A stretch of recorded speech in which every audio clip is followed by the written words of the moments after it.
these protests further is the Iranian blogger Potkin Azameh. Potkin, clearly these protests weren't unexpected because of the anniversary, but how coordinated have they been, do you think? تلویزیون الجزیره در گفتگویی با پوتکین آذرمهر، یک وبلاگ نویس ایرانی، گفت این تظاهرات به دلیل سالگرد قیام 18 تیر پیش بینی نشده نبود، ولی به نظر شما تا چه حد سازمان یافته بود؟ پوتکین آذرمهر گفت اجازه بدهید نکته ای را که از یک منبع قابل اعتماد در توییتر گرفتم برایتان بگویم. او می گفت گستردگی تظاهرات را دست کم نگیرید، زیرا این بار تظاهرات پراکنده بود و بر سر هر چهار راهی در سراسر شهر یک تظاهرات انجام شد. از ساعتی که من به استودیو آمدم تا کنون حداقل 15 کلیپ مختلف از تظاهرات دریافت کردم. با وجود تمامی محدودیت‌هایی که رژیم اعمال کرده، تعجب برانگیز است که چگونه به این سرعت این همه تصاویر را منتقل کردند. این تصاویر از نقاط مختلف تهران گرفته شده است. اگر همه این نقاط را به هم وصل کنیم می‌بینیم که تظاهرات بسیار گسترده بود، ولی نه در یک نقطه. Let me tell you something I just picked up from a reliable source on Twitter. It was saying, don't underestimate the size of the protest because they were scattered. They were at every crossing throughout the city. And certainly since the time I've just been in the studio, I've picked up something like 15 video footage, which is amazing how quickly they've managed to get it despite all the restrictions. And they seem to be at different places throughout Tehran.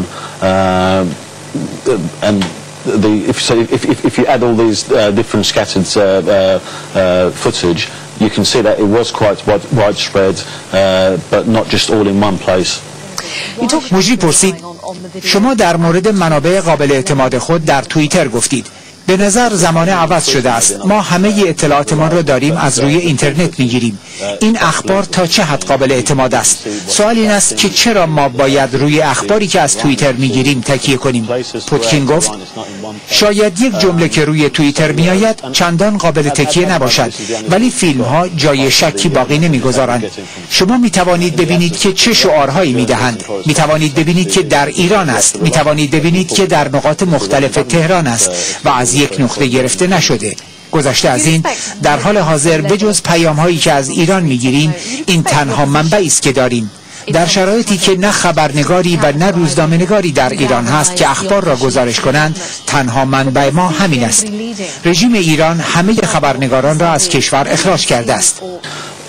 Just a statement on Twitter, maybe not that reliable, but the film footage is quite believable. I mean, you can see what they're shouting, you can see what the date is, you can see it's in Iran, you can see there's a different places throughout Tehran. It's not in one place.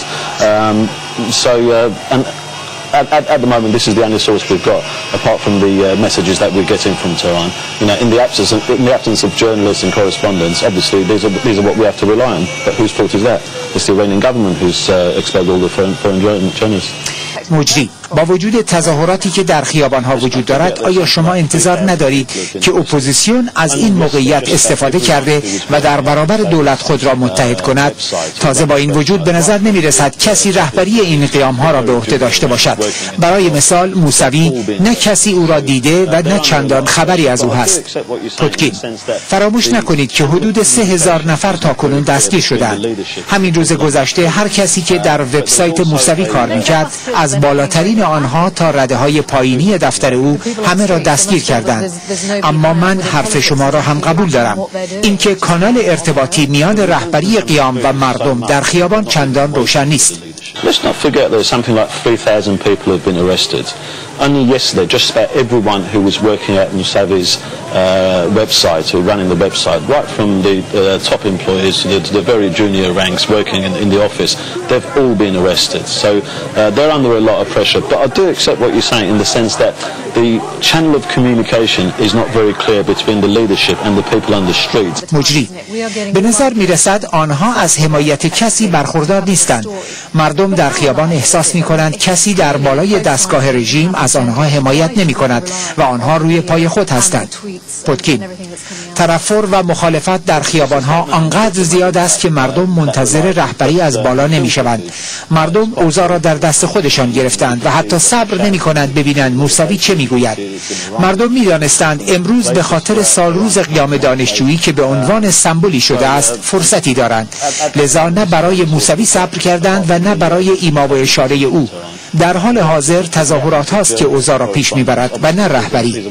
باید یک نکته را هم اضافه کنم که اعتراضات تنها در خیابان ها نیست. اشکال دیگری از اعتراضات هم هست که شاید قابل گزارش کردن نباشد. برای مثال وقتی احمدی نژاد در تلویزیون دولتی سخنرانی میکرد، همه ایرانی ها تمامی دستگاه های برقی خود را با هم روشن کردند که باعث قطع برق در سراسر شهر شد. مردم روی دست چک خود شعار می نویسند، یا اینکه بسیجی ها روی در خانه افرادی که فکر می کنند از روی پشت بامشان الله اکبر می گویند ضرب در قرمز می کشند و مردم هم برای به هم زدن این روی همه خانه ها ضرب در قرمز می کشند تا ضرب درها همه جا باشد. Resentment on the street is so much that they're not even waiting for the leadership. People are taking things into their own hands. They're not even waiting to see what Mousavi says. They knew today was an opportunity because it was a symbolic day to come on the streets and to make the protest. They didn't even wait to hear from Mousavi or to get a nod from Mousavi. It's the protests that are now leading the situation, not so much the leadership. But I just want to say that it's not just a protest on the streets. There are other forms of protest that's happening, but maybe it's not that newsworthy for TV media. For example, when Ahmadinejad went on state TV, every Iranian, they turned on their electric devices at the same time when the broadcast started, and that caused blackouts throughout the city. People are writing on banknotes, for example, or Basij are marking people's houses who they think they've been chanting from their rooftops with a red cross. And what do? People put red crosses on their heads. مجری. ولی واقعیت این است که این تظاهرات به هیچ وجه نزدیک به تظاهرات هایی که بلافاصله بعد از انتخابات دیده شد نیست. دولت میگوید بسیار خوب، تظاهرات ها را سرکوب میکنیم و صبر میکنند تا همه چیز آرام شود و سالگرد هم تمام شود و مردم پی کار عادی خود بروند و این تظاهرات ها هم به آرامی تمام می شود. پوتکین: اجازه بدهید این را بگویم، با وجود سطح اختناقی که در ایران وجود دارد و همه این سطح از اختناق را در ایران دیدند، باید توجه داشت که به ازای هر یک نفری که به خیابان آمد، حداقل 10,000 نفر دیگر هم هستند که می‌خواستند به خیابان ها بیایند ولی می‌ترسیدند.